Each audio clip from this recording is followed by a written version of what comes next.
नमस्कार, मैं हूं प्रत्युष शर्मा और बहुत बहुत स्वागत है आपका हमारे इस न्यूज बुलेटिन में। शुरू करते हैं प्रादेशिक समाचारों से। मुख्यमंत्री भूपेश बघेल ने हेलीपैड में पत्रकारों से चर्चा करते हुए हिमाचल के चुनाव में 10 बड़ी घोषणाओं को लेकर के चर्चा की। उनका कहना है कि छत्तीसगढ़ में जिन योजनाओं में सफलता मिली है उसको ही लेकर के वो हिमाचल प्रदेश में जाकर प्रचार प्रसार करेंगे। हालांकि यहाँ पर घोषणा पत्र अलग तैयार किया जाएगा। हिमाचल प्रदेश में 10 गारंटी की घोषणा की गई। हालांकि घोषणा पत्र अलग से और जारी होगा, लेकिन अभी प्रारंभिक रूप से 10 घोषणाएं जारी की गई, जिसमें ओल्ड पेंशन स्कीम, 2 रुपये किलो में गोबर खरीदी, स्वामी आत्मानंद अंग्रेजी स्कूल के तहत हर विधानसभा में 4 अंग्रेजी स्कूल और रूरल इंडस्ट्रियल पार्क के तहत हर विधानसभा में 10 करोड़ के इंफ्रास्ट्रक्चर तैयार किया जाएगा, जिससे युवाओं को रोज़गार मिलेगा। तो ये छत्तीसगढ़ के तर्ज पे इस प्रकार से वहाँ किया गया है और 5 लाख लोगों को रोज़गार की बात है। 1500 मासिक आय सुनिश्चित किया जाएगा महिलाओं के लिए। तो ऐसे 10 प्रकार की योजनाएं बागबान ही तय करेंगे अपने कृषि उपज की रेट, क्योंकि वहाँ अभी जिस प्रकार से सेब उत्पादक जो किसान हैं उसको बहुत नुकसान उठाना पड़ रहा है, तो इसलिए उसे भी रखा गया है। तो करीब 4 या 5 जो विषय हैं, हाट बाज़ार क्लिनिक योजना के तहत यहाँ वहाँ भी उस योजना को, तो छत्तीसगढ़ मॉडल का काफ़ी असर उस 10 गारंटी में दिखाई देता है। भारतीय जनता पार्टी के नेताओं की लगातार बेरोजगारी के बयानबाजी पर पलटवार करते हुए छत्तीसगढ़ कांग्रेस के संचार विभाग के प्रभारी सुशील आनंद शुक्ला का कहना है कि बेरोजगारी दर छत्तीसगढ़ में सबसे कम है और इसको लेकर के भारतीय जनता पार्टी के नेताओं द्वारा भ्रम फैलाया जा रहा है। देखिए, छत्तीसगढ़ की बेरोजगारी दर देश में सबसे कम है, यह तथ्य प्रमाणित हो गया है। भारतीय जनता पार्टी के नेता इसको स्वीकार नहीं कर पा रहे हैं। दरअसल 15 साल तक जब भारतीय जनता पार्टी की सरकार थी, छत्तीसगढ़ में सरकारी नौकरी के द्वार युवाओं के लिए बंद कर दिए गए थे। अब जबकि भूपेश बघेल की सरकार बनी है, पिछले 3.5 साल में 5 लाख युवाओं को रोजगार मिला है। सरकार के हर विभाग में नई नई नियुक्तियाँ खोली जा रही हैं। शिक्षा विभाग में 15,000 भर्ती के बाद फिर से 10,000 नई भर्तियों के लिए आदेश निकाले जा रहे हैं। ये सारी चीज़ें भारतीय जनता पार्टी के नेताओं को हजम नहीं हो रही है, इसीलिए वह भारतीय जनता पार्टी के नेता छत्तीसगढ़ की बेरोजगारी दर पर बार बार सवाल खड़ा कर रहे हैं। केंद्र सरकार की कितनी देनदारी बनती है छत्तीसगढ़ को लेकर के, इस बात को लेकर के भ्रम फैलाया जा रहा है। ये कहना है अजय चंद्राकर का। उन्होंने एक वीडियो बयान जारी किया है और कहा है कि अलग अलग मंचों पर अलग अलग बातें बताई जा रही हैं, जबकि जब पटल पर इसे रखने को कहा जाता है तब कांग्रेस पीछे हटते नजर आती है। उनका यह कहना है कि कांग्रेस को स्पष्ट रूप से बताना चाहिए कि कितनी राशि किस विभाग से लेना है, तो यहाँ के विधायक भी जाकर के केंद्र सरकार से उन पैसों की मांग जरूर करेंगे। भूपेश बघेल जी और उसके द्वारा लगाए गए आपातकाल के कारण मीडिया और राजनीतिज्ञ कांग्रेस के ऐसी बात कर रहे हैं जो समझ से परे है। माननीय मुख्यमंत्री जी खुद कहते हैं कि 13,500 करोड़ रुपया लेना है। माननीय TS सिंहदेव जी कहते हैं कि 20,000 करोड़ रुपया केंद्र सरकार से लेना है। एक अति उत्साही पेड न्यूज वाला समाचार पत्र लिखता है कि 46,000 करोड़ रुपया राज्य को देना बाकी करके। कितना लेना देना है, हमने रविंद्र चौबे जी को अविश्वास प्रस्ताव के दौरान कहा पटल पर रखवा दीजिए, हम पैसा दिलवाने के लिए 14 विधायक दिल्ली जाएंगे, तो उन्होंने पटल में रखने से इनकार कर दिया।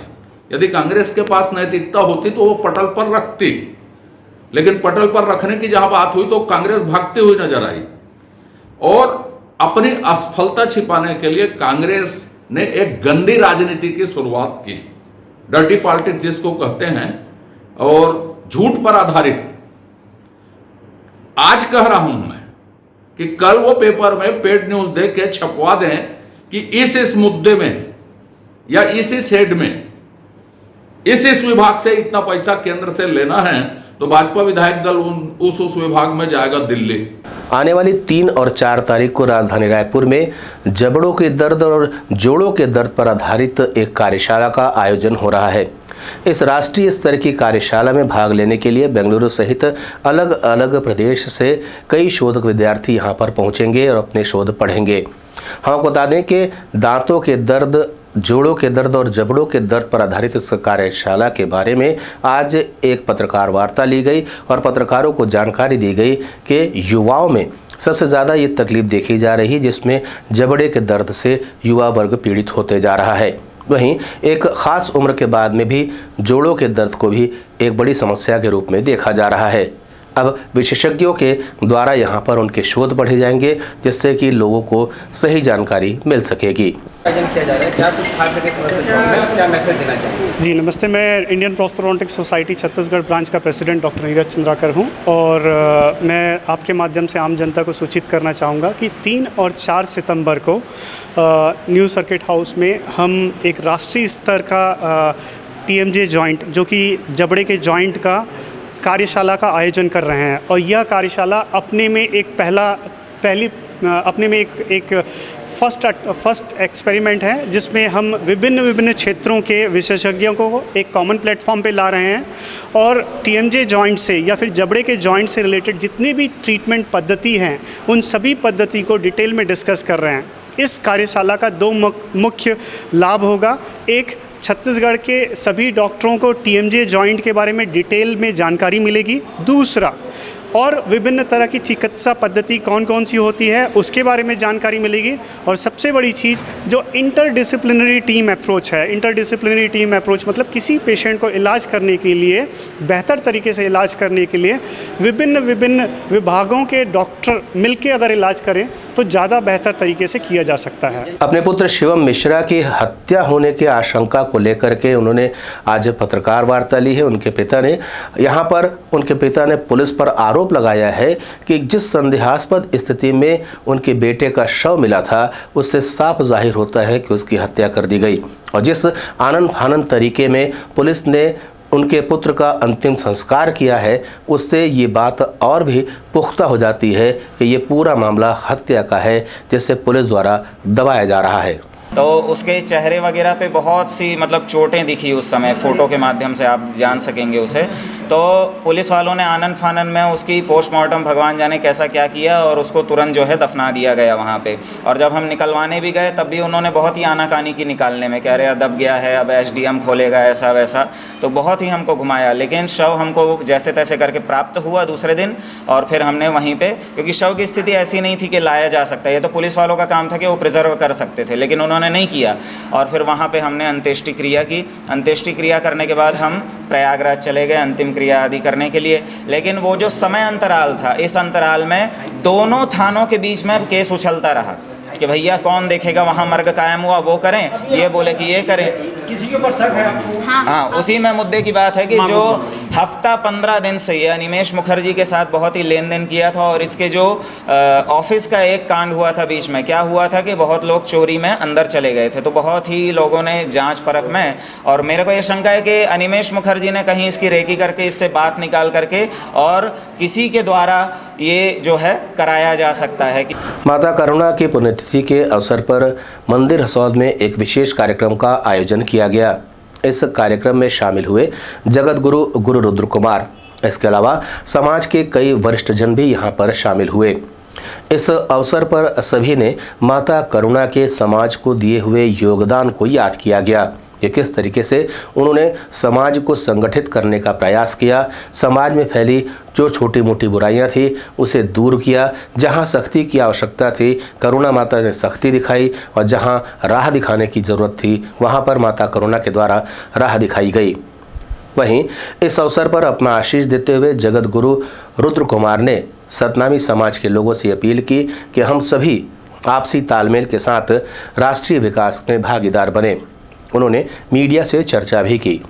आज मंदिर हसौद में परम पूज्य गुरु बाबा घासीदास जी के चौथे पीढ़ी की बहू राजराजेश्वरी करुणा माता जी की पुण्यतिथि का कार्यक्रम आयोजित किया गया था। और यहाँ पे माता जी के द्वारा जो उनके पूरे जीवन काल में समाज को सुंदर एक मोती के माला के समान एक सूत्रधार में जो बांधने का जो काम किया गया, बाबा जी के बतलाए सत्य के मार्ग में जो चलाया गया, उसके बारे में हमने जानकारी दी। और हमारे लिए तो यह जगह हमारे लिए घर के समान है, क्योंकि इस जगह की शुरुआती समाज के संग में स्वर्गीय डॉक्टर कौशल के संग में मिलजुल के हम लोगों ने की थी।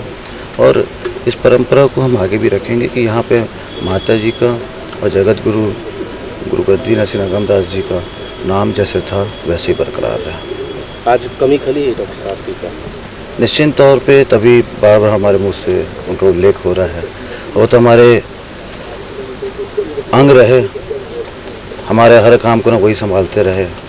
सिर्फ एक इशारा भर करने की ना देरी होती थी, वह उस काम को करके दिखा देते थे। निश्चित तौर पे उनकी कमी रहेगी और उनकी कमी को कोई पूरी भी नहीं कर सकता। छत्तीसगढ़ संयुक्त अनियमित कर्मचारी संघ द्वारा अब अनिश्चितकालीन धरना प्रदर्शन की शुरुआत कर दी गई है। कर्मचारियों का कहना है कि प्रदेश कांग्रेस ने अपने घोषणा पत्र में कहा था कि 10 दिन के भीतर इन्हें नियमित किया जाएगा, लेकिन अब तक इस दिशा में कोई काम नहीं हुआ है। वे अपने आप को ठगा सा महसूस कर रहे हैं। उन्होंने मुख्यमंत्री का ट्वीट वाला एक पेपर भी मीडिया कर्मियों को बांटा है। साथ ही साथ जो होर्डिंग्स शहर में लगाई गई थी, जिसमें कांग्रेस के द्वारा कहा जा रहा था कि उन्हें अनियमित किया, जो कर्मचारी हैं उन्हें नियमित किया जाएगा, उसकी भी तस्वीर दी है। उन्होंने मीडिया से चर्चा करते हुए प्रदेश सरकार पर आरोप लगाए हैं। छत्तीसगढ़ संयुक्त अनियमित कर्मचारी महासंघ अपने 4 सूत्री मांग को लेकर आज धरना प्रदर्शन कर रही है और ये आज से अनिश्चितकालीन हड़ताल में हम वर्तमान सरकार ने जब सरकार बनने के पूर्व हमसे वादा किया था कि हमारी सरकार बनेगी तो 10 दिन में आपको नियमित करेंगे, लेकिन आज 4 साल से पौने 4 साल से अधिक समय हो गया है। सरकार हमारी बातों पर किसी प्रकार गंभीरता से विचार नहीं करी है। इन सब बातों से आक्रोशित होकर के प्रदेश के लगभग लाखों अनियमित कर्मचारी आज अनिश्चितकालीन धरने पर हैं। आज की न्यूज़ के बुलेटिन में फिलहाल इतना ही। नए समाचारों के साथ आपसे फिर होगी मुलाकात। तब तक देवनमति, नमस्कार।